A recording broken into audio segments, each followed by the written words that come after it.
Hello everyone. Another regional U.S. bank has collapsed. The name of the bank is Republic First Bancorp. This bank has 32 branches in total, and FDIC has struck an agreement for the lender's deposits and the majority of its assets to be bought by Fulton Bank. Right? But Fulton Bank is not a major bank in U.S. It's just like Republic First Bancorp. Fulton Bank is also a regional bank, but it's much larger. It has about 200 branches across 5 states. According to FDIC's estimate, Republic First Bank has around $6 billion in assets and $4 billion in deposits. And as a comparison, Fulton Bank has about $27 billion in total assets and $22 billion in total deposits. This bank failure is estimated by FDIC to cost the Deposit Insurance Fund $667 million. FDIC said the depositor of Republic First Bank will become the depositor of Fulton Bank. So it sounds like in this case, all depositors are protected, just like how FDIC handled the situation last year in March 2023 when SVB and the Signature Bank failed. So it doesn't matter if your deposits are under the insurance limit of $250,000 or not. Every depositor are protected. Now, according to Wall Street Journal, Republic First Bancorp faced issues similar to other regional banks that failed last year, including unrealized losses on bonds due to rising interest rates set by Federal Reserve and high proportion of unsecured deposits. So why does a bank run into issue when their treasury bond holdings lose value? It's because it causes the bank's asset value to shrink, which negatively affects the financial health of the financial institution, which affects the bank's balance sheet and the regulatory capital ratios. And of course, if the regulatory capital ratios falls below the minimum requirement set by the Federal Reserve, it will lead to regulatory actions. Right? Federal Reserve may force the bank to sell some of its assets at a loss, which will cause a collapse in the bank. FDIC insurance covers the deposits up to $250,000 per account. When a bank has a high proportion of unsecured deposits, the bank is particularly vulnerable to bank run, where the depositors may rush to withdraw altogether, which cause a liquidity crisis for the bank. Republic First's problem actually started since August of 2023, when the bank was delisted from NASDAQ stock exchange for a very dumb reason, right, of failing to file the annual fiscal report.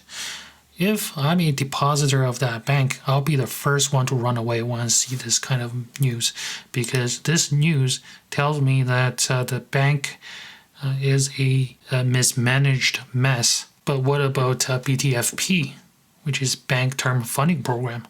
This program was a tool introduced by Federal Reserve to provide liquidity to banks during period of financial stress. And it's a 1-year loan. And it's introduced right after the collapse of SVB in March 2023, just to prevent other or more severe regional bank collapsing.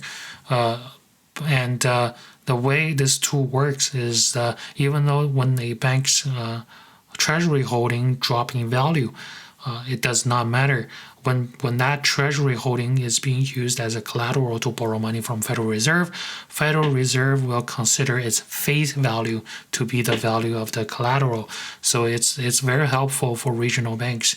But the problem is, right, on March 11th, 2024, this BTFP program was officially ended, right? Because it was designed as a temporary measure. It's not a permanent thing, meaning that when Republic First needed to tap into that money, it cannot, right? It's already ended. So it could be one of the potential reasons why Republic First collapsed. And as we can see in this chart, this tool has been very popular and it's been used a lot. As of today, right, there has been $125 billion of loans issued from here. And so what's next? That's a big question. Could this be the beginning of another wave of regional bank failures? I think it is possible because 1 year after the SVB collapse, the monetary policy today remains tight, and the reserve balance deposited at Federal Reserve has actually been decreasing for the past year. This chart is the Federal Reserve's operating gain and losses. The blue line is the weekly data issued by Federal Reserve, and the red line is the 8 weeks average, moving average, for the purpose of removing some of the noise in the data. As we can see, in 2022, October, the operating loss accelerated. That's because Federal Reserve has to pay a lot more interest on the reserves due to Federal Reserve's raising interest rate to combat the inflation. But what's very interesting is if you look at what happened in the past couple of months, the operating loss actually decreased, and it's going towards the direction of zero. So, but in the past couple of months, the interest rate has not changed. So what is causing them to have a smaller operating loss? The reason is simple, because they have to pay. They have less reserve that they need to be paying interest on. This is a chart of the current reserve balance deposited at the Federal Reserve. The unit is $1 trillion. And if we look at this chart, the reserve actually has been increasing steadily for the past couple of years. So why do I say that the total reserve actually decreased? It's because of this chart, right? This is the overnight reverse repurchase agreement. In May of 2023, there is $2.3 trillion in the reverse repo market. And today, there's only $465 billion. It's because of this decrease.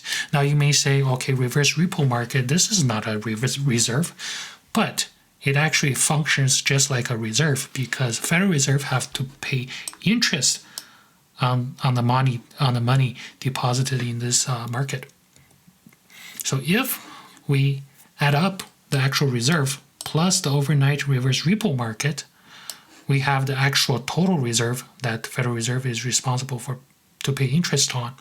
And as we can see, the combined chart actually is showing a downtrend in the total reserve. So why is the total reserve decreasing in value? Well, I personally think it's because the passive quantitative tightening that is happening right now at the highest pace in the American history, because this passive QT literally means Federal Reserve is buying less asset than it used to be. And this is a chart of the Federal Reserve balance sheet. As we can see, the asset has been decreasing pretty fast. But when I say Federal Reserve is buying less asset, so how it works is that Federal Reserve put reserve balance into bank's reserve account, and in exchange, Federal Reserve takes the bank's asset away, which is treasury bonds. So as a result, right, Federal Reserve is pumping money into banks and taking assets away, right? But when passive QT happens, less of the money pumping is happening, and as their bonds mature, actually the amount of bond the Federal Reserve holds decreases. And as a result, of course, naturally, the total reserve balance would shrink. And this is literally what happened in 2019 when Federal Reserve was doing a less severe QT back then. That shrinkage of total reserve balance actually led to a liquidity crunch, caused the repo market interest rate jump to 10%, which challenged the financial stability and caused Federal Reserve back then to reverse course to start another round of QE instead. Even though there is a tool invented and set up after the 2019 liquidity crunch to prevent that from ever happening again, the tool is called Standing Repo Facility, or SPF, where it allows the eligible financial institutions, pretty much the major banks, to borrow directly from the Fed. So even when there is another liquidity crunch, the Federal Reserve, since they have an unlimited amount of money, will fulfill the need of liquidity through this new tool. But the financial system in US is a very intricate and sophisticated system. So it's very hard to say that even though we implemented a new tool, some other stuff won't break in the future. Those other stuff that may break in the future could just be overlooked at the moment. Only time will tell. Please subscribe to my channel.